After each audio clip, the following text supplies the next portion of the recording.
When I first moved to Japan, one of the things that fascinated me most was the vending machines. They were everywhere, always stocked, always ready. But back then, I was tight on money. Every time I passed one, I'd stop, stare, and tell myself, I'll buy a drink when I get my paycheck.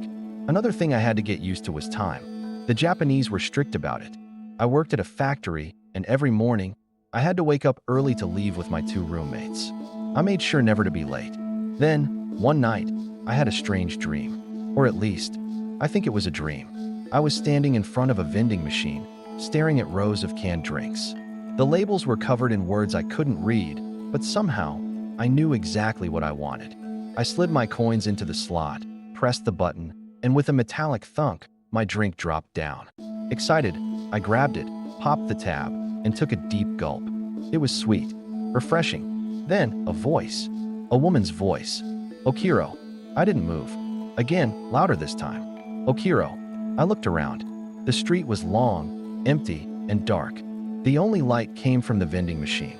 The voice whispered again. Okiro. It was coming from the vending machine. I leaned in, pressing closer to the source, the coin slot. And then, I saw her. A woman's face, staring at me from inside the machine. It was as if she was in a dimly lit room. I jumped back, and then I jolted awake, gasping for air. My room was silent, except for the faint glow of early morning light seeping through my window. I reached for my phone. It was 5:29 a.m. A second later, my alarm went off. I shook it off as a weird dream. But months later, after learning more Japanese, I realized something unsettling. Okiro means wake up.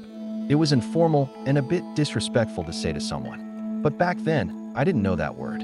I wonder, how did it get into my dream?